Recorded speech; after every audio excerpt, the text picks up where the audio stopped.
和我结婚的第10年，沈燕里出轨了。他包下滑雪场陪她，只因为小姑娘说想看雪了。他以为自己隐瞒得很好，能够享受其人之福，但他不知道，他付钱的卡是被我绑定的副卡，包下的滑雪场幕后老板也是我。而一向崇拜他，对着他撒娇的女儿，在我怀里冷冷地看着滑雪场里的监控。妈妈，明年我们应该给他送什么花泥？白菊还是黄菊呢？我听着女儿用稚嫩的声音，甜甜地说出这2句话时，轻轻摸了摸她的头发，上面还是沈燕里早起亲手给她扎的头发，和她一起看着监控画面里的2人。宝贝喜欢什么花泥？你喜欢哪个，我们就送哪个好不好？我没想过会以这种方式发现沈燕里的出轨，或者说亲眼见证她为了另一个女人，做出曾经对我做过的所有事。画面里的沈燕里满脸宠溺，将女孩撒娇不要戴的围巾贴心给她戴好，身后洁白的雪景似乎是2人爱情的见证一般。如果这个画面不是在我们的婚姻期间看到，我或许会真心的替她鼓掌叫好吧。几天前收到刷卡的消费信息时，是我将女儿送去小学后收到的。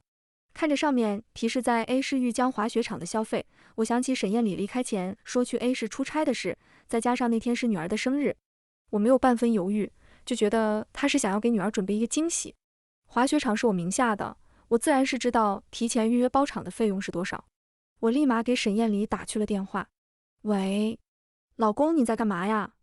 比起往日里的冷静，沈燕里此刻的声音有几分慌张。我正忙工作呢，等我回酒店再给你打电话啊。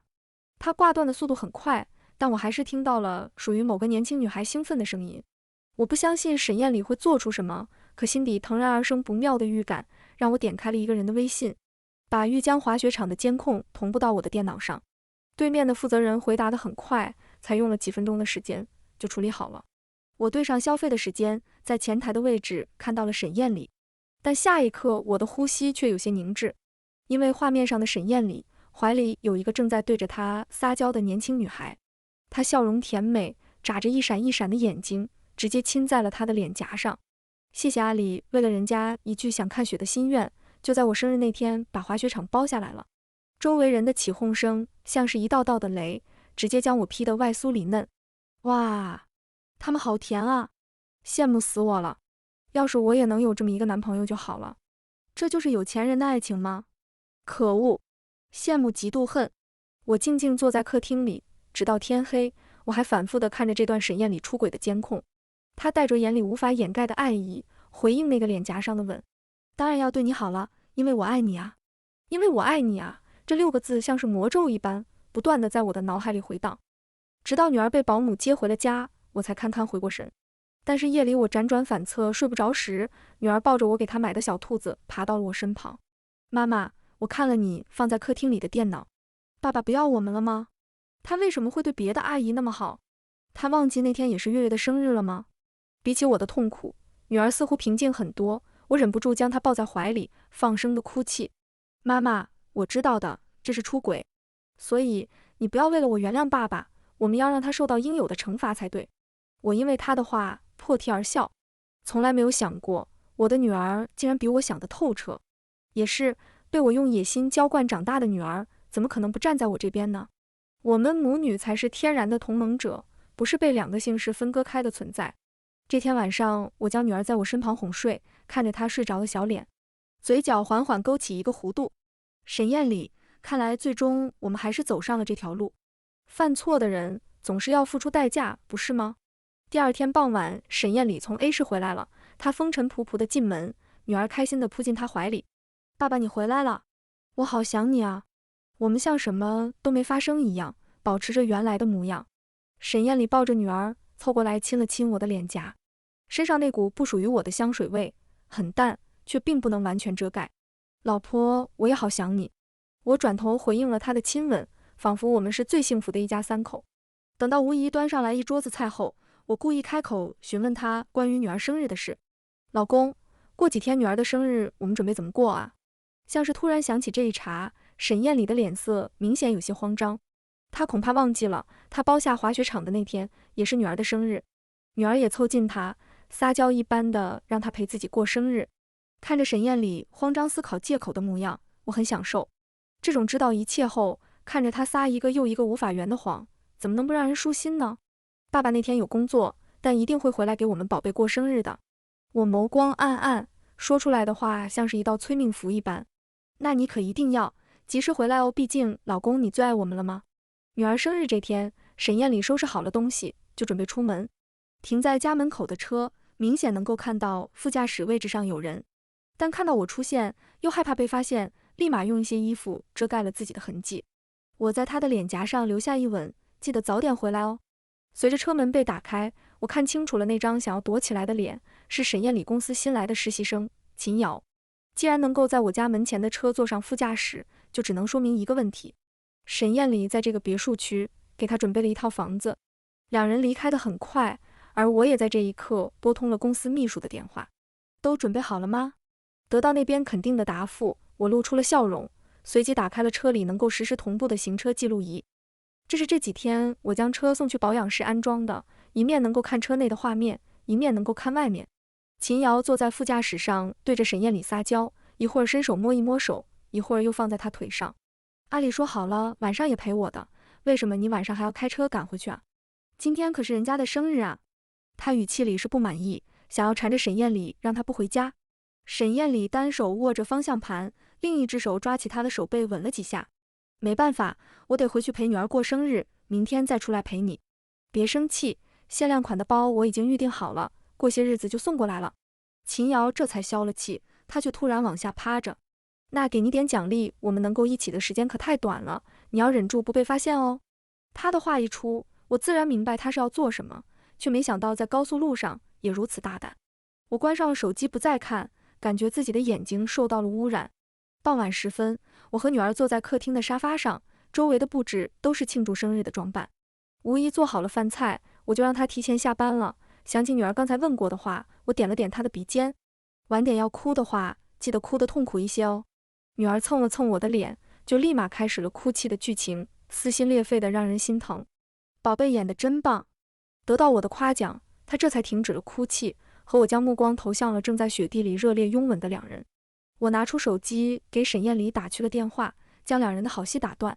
老公，你什么时候回来呀？家里的饭菜都准备好了，你可别忘了给女儿的礼物哦。沈燕里回应了几句，我却看到了监控画面里还在生气的秦瑶。可别让我们等得太久，女儿可期待今天的生日了。监控画面在此刻突然滋滋啦啦，像是被降雪引发的意外，丢失了这一段的画面。等到再能够看清楚的时候，沈燕里已经开车从滑雪场的路上离开了。1个小时的时间，任凭谁也知道两人之间又发生了什么。沈燕里的车油门踩到底一般的走，我看着车里她嘴角还留着的口红印，伸手在画面上用指腹轻轻擦拭。老公，等会儿什么罪证都会消散的，你放心，我会让你走向你该走的路的。电视上的新闻正播放着，我轻轻拍着在我腿上睡着的女儿后背。本市气温骤降，人工降雨后路面有轻微结冰的迹象，请广大市民群众出行时注意安全。道路千万条，安全最重要，驾车行驶请小心谨慎，避免酿成悲剧。直到凌晨，我和女儿都在沙发上睡着，家里的门铃一直响个不停。我揉了揉有些发酸的眼睛去开门，语气里带着几分娇嗔和责怪。老公，你怎么回来的这么晚啊？女儿的生日都过，只是门外的人并不是沈燕里，而是我的婆婆。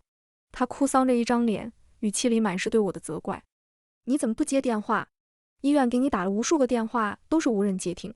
我疑惑地歪头，声音吵醒了在沙发上睡觉的女儿，她小跑着过来。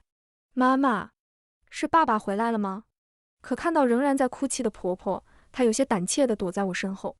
我这才从婆婆的嘴里打听出发生了什么。原来沈燕里在回来的路上，车辆侧翻，现在已经被送进了医院抢救。而医院给我打电话打不通，这才打到了婆婆那边。我抱着女儿，连身上的睡衣都来不及换，就跟着婆婆往医院赶去。一路上我捂着嘴小声啜泣，一副要死不活的模样，让婆婆也有几分心疼。别哭了，燕里一定会没事的。可实际上是我担心压制不住嘴角的笑意，这才一直捂着嘴哭泣。我亲爱的老公，你可一定要撑住啊，我要亲眼看着你走向灭亡的啊。医院手术室的灯一直红着，仿佛将紧张的氛围蔓延到每个人的心底。我抱着满脸担忧的女儿，看向坐在一旁同样焦躁不安的婆婆。妈，您找个地方休息一下吧，万一您再病了，我可真的承受不起。婆婆看着我一脸憔悴，深深地叹了一口气。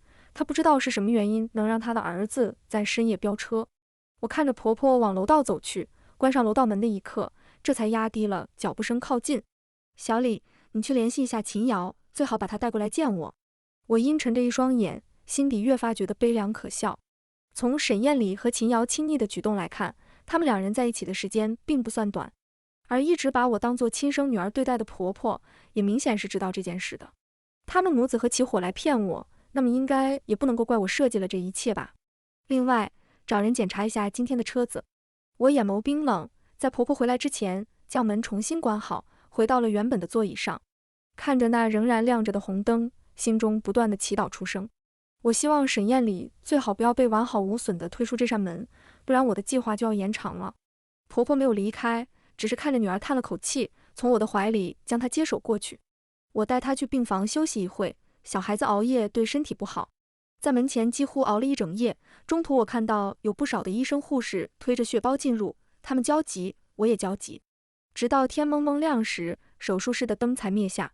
我立马冲过去，因为熬了一宿又哭了很多次，猩红着眼睛看着他。医生，我老公他怎么样了？医生虽然戴着口罩，但我仍然能够看到他眼底的疲惫，布满了红血丝。患者已经脱离了生命危险，但是听到但是2个字，我的心几乎停顿在嗓子眼里，生怕他说出什么我不爱听的话来。患者的腿受伤严重，只能做截肢处理，而且因为副驾驶上的物品飞溅，伤到了患者关键部位，我们只能够进行切割处理，患者的后半生很可能无法再进行人道行为。医生的话说得委婉，我跌坐在地上哭，肩膀不停地颤抖，生怕忍不住笑意，再加上熬了一晚上，我整个人直接闭眼晕了过去。太好了，这种治疗简直比让他直接去世还好。看来这个惊喜是超乎我计划中的意外。我醒来的时候是在病房里，婆婆和女儿在一旁站着，见我醒来，婆婆叹了口气。我知道你因为燕里的消息受了打击，别太难过了，一切都会好起来的。我摇摇头，眼神坚定地看着婆婆。妈，燕里她现在还在昏迷，爸也早就去世了，我应该扛起照顾家里的职责。我会在燕里振作起来之前先接手公司的。婆婆听到我的话，心底满是感动，毕竟她年纪大了，接手公司也不能够做到最好。而且如果沈燕里的情况被公司里的人知道，恐怕要断了沈燕里的一切权利。她可不想让自己的生活变得不再能享受特权。婆婆握着我的手，小婉，这个家全靠你了。当天下午我就换了衣服，走进了原本属于沈燕里的办公室。沈燕里的秘书见到是我，没有半分的惊讶，将需要签的合同递给我。夫人，这是最近的项目，您请确认一下。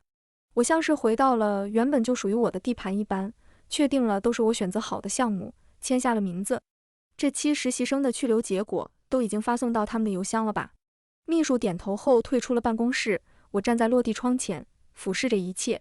这里原本就应该是属于我的地方，沈燕里，这么多年了，我回到这儿，你应该完全预料不到吧？毕竟你不断的打压我，让我不断的怀疑自己，现在你终于自食恶果了，你满意吗？沈燕里昏迷了1个月，我在沈氏集团只手遮天，完美和不少公司达成了合作。原本还派人盯着我的婆婆，如今也是彻底的放下了心。只不过她派去找秦瑶的人，给了一个让她愤怒至极的答复：秦瑶消失了。这天我去接女儿放学的路上，接到了医院的通知，说是沈燕里醒了。我将女儿抱进怀里，亲了亲她的小脸蛋，笑得十分高兴。宝贝，爸爸醒了哦。她小嘴撅起，整个人都蔫巴了一样，很显然对这个消息并不喜欢。你放心，妈妈一定满足让你明年给爸爸送花的心愿。妈妈筹划了这么久，怎么可能失败呢？赶到医院时，一个花瓶刚从病房里扔出来，碎片四处飞溅，划伤了几个护工。这会儿砸了多少东西了？要不是工资开得高，谁愿意照顾这个残废啊？他还不如不醒来呢，这样我们也不会受这个罪。几个护工一边吐槽一边收拾，完全没有注意到我的到来。我扯了扯嘴角，看来我故意找的这几个爱乱说话的护工，确实让沈燕里不好受。看见我停在他们面前，几个护工紧张的有些颤抖，生怕因为刚才的那些话我会发火。可我像是没听到一样，只是让他们好好收拾，这才松了一口气，继续收拾着。走进病房的一刻，沈燕里还躺在病床上，愤怒地嘶吼着。输液的针管也被他扯了下来，看见我更是让他愤怒，将所有的怒气都一股脑地向我发泄而来。都是因为你我才出了车祸，你把我的腿还给我，贱人！无数肮脏的词汇从他的嘴里脱口而出，似乎只有发泄在我身上才能够让他缓解。我抱着女儿安静地听着他骂，外面围过来的人群都用一种怜悯和心疼的目光看着我们。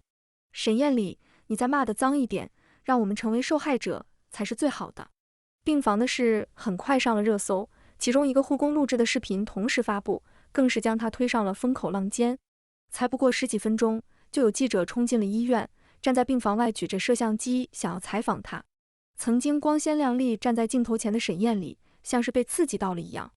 我担忧地上去想要安慰她，却被她用力推开，跌坐在地上，手掌被玻璃碎片划伤，滴滴的渗血。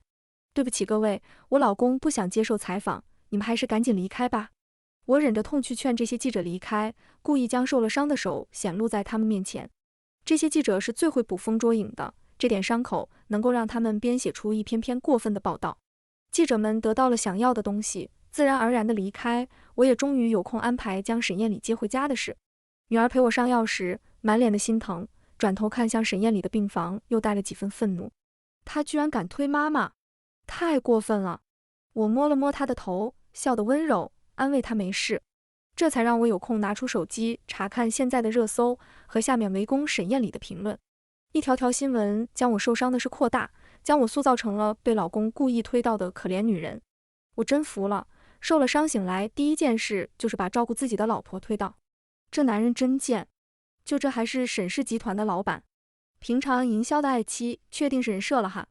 看他那习惯的姿势，平时肯定也没少打他老婆，这边建议严查。每一条都是对沈艳丽的指责，秘书也给我发来了消息。公司的股票降了，有几个合作方也选择了解约。看来我所设计的一切应该能够更快地推进了。沈艳丽出院住的并不是我们的家，看着我将她推进了另一幢别墅时，坐在轮椅上的沈艳丽一脸的不可置信，但她还是先开口质问我：我们不是回家吗？你把我推到别人家门口做什么？我笑了笑，没管她的愤怒，由着女儿将门打开，推着她走了进去。虽然长时间没人住，但别墅里依然干净整洁。老公，你昏迷的这段时间，我可是找了人把这里整理得干干净净呢。毕竟这儿是你第二个家，不对吗？沈艳丽挣扎着想要从轮椅上起来，这才注意到不知道什么时候有绑带将她固定了起来。我笑着推着她往里走，让她看到一张张被固定在别墅里的合影，心底没有任何的起伏。这是沈艳丽和每一个出轨对象的合影，甚至贴心地备注了时间。我特意放慢了步伐，以便于她能看得清清楚楚。第一个是在我们结婚后，我怀孕的期间；第二个则是我家出事，我爸锒铛入狱自杀，妈妈死在车祸时；最后一个是监控的视角，照片上的人是他和秦瑶。你什么时候知道的？我笑了笑，冰冷的指尖触碰在他的脖颈处，让他打了个激灵。当然是我家出事以后啊，不然我怎么可能让你活这么久呢？我亲爱的老公，我推着他停在了最后的一张照片前，那是我们的婚纱照。现在看着那个笑容，我只觉得讽刺。我和沈艳丽是在大学认识的，那时的她还是依靠助学金和兼职赚钱读书的穷小子。和所有小说的剧情一样，贫穷的少年用一颗赤诚的真心打动了富家女，两人开始了恋爱。为了让少年能够不被任何人看不起，富家女出钱出力陪他创业，一步步地将他带上了不属于他的位置。我们在沈氏集团成功上市的那天举办了婚礼，所有人都热情地祝福着我们。只是婚后我很快就怀孕了。沈艳丽以让我安心养胎为由，将我彻底从沈氏集团的核心位置变成了在家里安心相夫教子的贤妻良母。一开始我没有觉得什么不对劲的，直到女儿1岁后，我提出想要回去工作。老婆，我想一辈子对你好，让你做我一辈子的公主，什么烦心事都不需要操心，你只需要在家里陪着女儿玩就好了。我还记得那时她那双深情的眼眸透露着一股浓烈的让我不安的诡异感。可是很快我家出事了，让我没有任何的时间和精力去思考沈艳丽的不对劲。爸爸因为一个项目的公款被挪用，以及建筑材料被换成了劣质废料，很快就被人发现他在狱中自杀，而妈妈也因为这件事大受打击，开车的路上发生了车祸。我的家没有了，能够依靠的人就只有沈艳丽一个。她温柔地拍着我的后背，替我举着伞，看着墓碑上被雨水冲刷的我的爸妈。老婆，你还有我和女儿，我会一辈子对你们好的。我被彻底留在了家里，成了什么都没有的女人。接二连三的打击让我已经没有了走出门的勇气，甚至觉得我就这么活着，似乎也没什么不好。我害怕那些因为爸爸的事失去工作的人对我会有指责，更害怕听到他们对我的家人发出谩骂。啪嗒啪嗒的走路声打断了我的思绪。一个曼妙的身影从楼上的位置走下来，正是沈燕里出事后就失踪的秦瑶。看到秦瑶的一刻，沈燕里明显愣了神，从前对她的保护欲让她一瞬间开口：瑶瑶快跑，江晚她疯了，别让她伤害到你。听到这话，我和秦瑶同时笑出了声，就连一旁的女儿也不再掩饰眼底的嫌弃。原来你这么深情啊，自己都保护不了自己，还要她赶紧跑。我拍打着沈燕里的脸，听到我的话，即便他是个傻子，也知道究竟是什么情况了。他语气里带着愤恨，挣扎得更加用力。你居然背叛我，你个贱人！江晚他答应给你多少钱？但随着他挣扎不开，语气也渐渐转变成了祈求的意味。我给你双倍，不，3倍，你帮我逃出去。瑶瑶，你是爱我的对吧？你快帮我啊，求你了。秦瑶一步步地走向沈燕里，站在他面前捏住了他的脸，眼底是无法遮掩的恨意。我没有收钱，毕竟从一开始我和姐姐就是合作关系。这个家里可没有任何一个人站在你的身边哦。秦瑶说的不错，从他接近沈燕里到选择滑雪场和时间，都是我们2个人合作而成的。我压低了声音靠近沈燕里，欣赏着她被吓得没有半点血色。惊喜吗？我亲爱的老公，让我们2个家破人亡的仇人。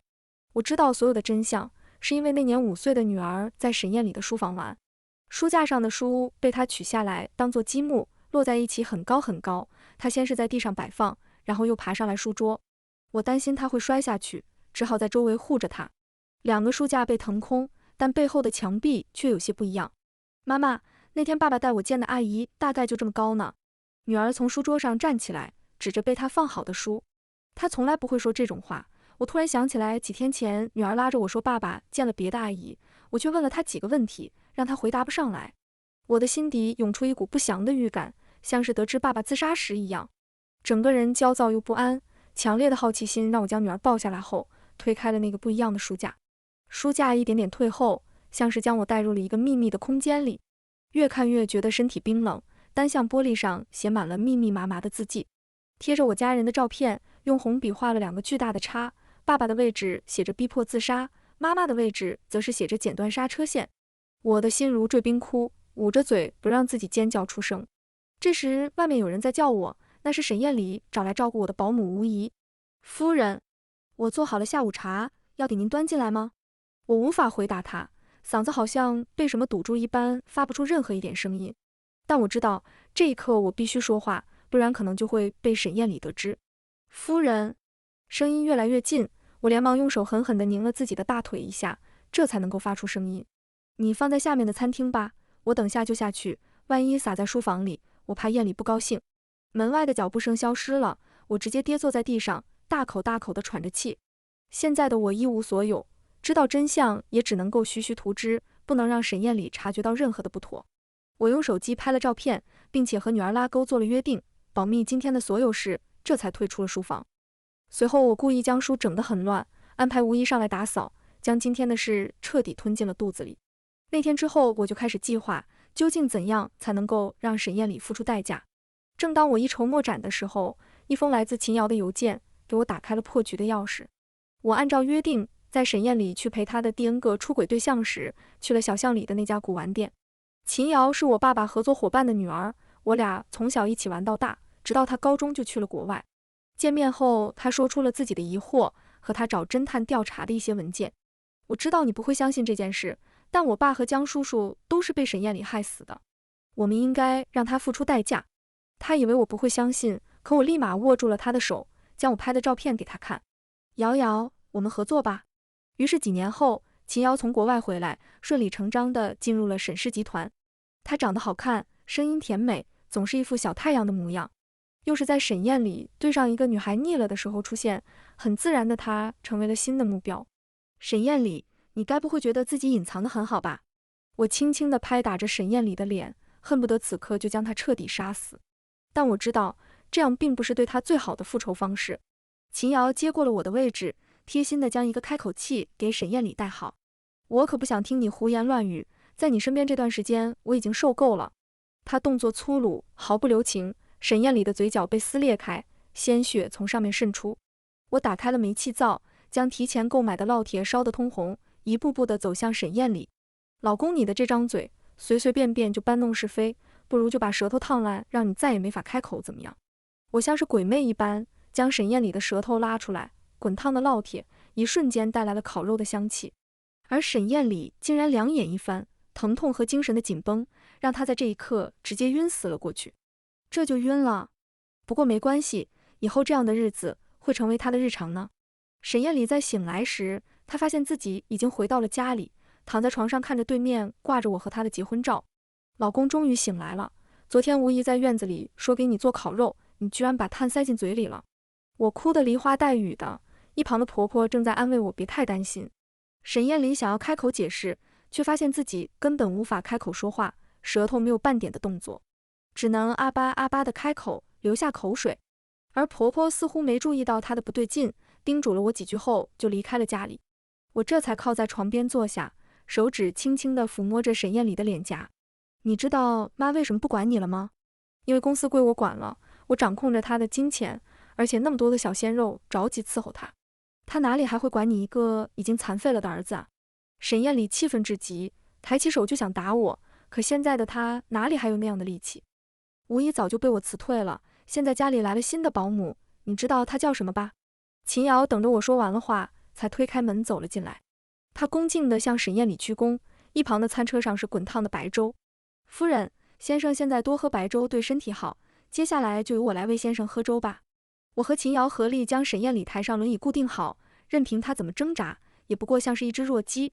看着时间差不多了，我转身离开。我要去接女儿放学了，你别玩得太过火了，我们可不能让她那么轻松就解脱了。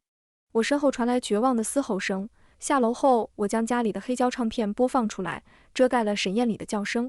看来地下室应该多准备点防噪音的海绵。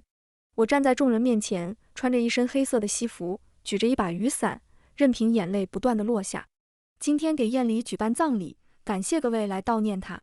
婆婆几乎趴在墓碑前哭得起不来，嘴里不停念叨着她苦命的儿啊。我看着来的都是公司的董事们，用手帕擦拭了眼角的泪。今后我会继续带领沈氏集团走下去的，相信我们的未来会更加光明。我不会让燕里的用心白费了的。我坚韧的模样，以及这段时间带领集团的手段，远超沈燕里的领导。这些董事们自然而然的都支持了我，毕竟有钱不挣王八蛋，他们看重的从来不是人，而是利益。我转过身，拉着抱着白菊的女儿走到墓碑前，让她将花摆放在那边。妈妈没骗你吧？让你选了合适的花。语声中距离远一些，压低声音的话不会有其他人听见。女儿拉住我的手，眯着眼睛，和我像极了。我们快点回家吧，我想干妈了。等回到家时，外面的雨已经停了。秦瑶做了一桌的菜，抱着女儿亲了几口。干妈今天做的都是你喜欢吃的菜。晚饭后，秦瑶和我将女儿哄睡，随后从厨房盛出一碗滚烫的白粥，放进了食盒里。我们一起走进了地下室，推开一扇被吸音海绵包裹的门后，看到了那个躺在床上眼神空洞绝望的沈燕里。老公，该吃今天的晚餐了哦，你最喜欢的白粥。沈燕里并没有死亡，装修好地下室后，我就安排了她一场假死的戏码。我突然想起今天下葬时，有工作人员在我身旁有些疑惑地开口，怎么沈先生的骨灰有一股淡淡的奶香味，而且要比别人更白呢？我冲着他笑了，然后做了一个噤声的手势。可能因为我老公喜欢喝牛奶吧，不然还能有什么原因呢？这么说，一个已经去世的人的闲话应该不好吧？现在的沈燕里应该无比痛苦，希望自己在当初的那场车祸里去世吧？但我可不想要他死，让他生不如死才是最痛苦的。这个故事到这里就结束了，感谢您的收看。如果您喜欢这个视频，就给我点赞订阅一下吧。衷心祝您吉祥如意，万事顺心。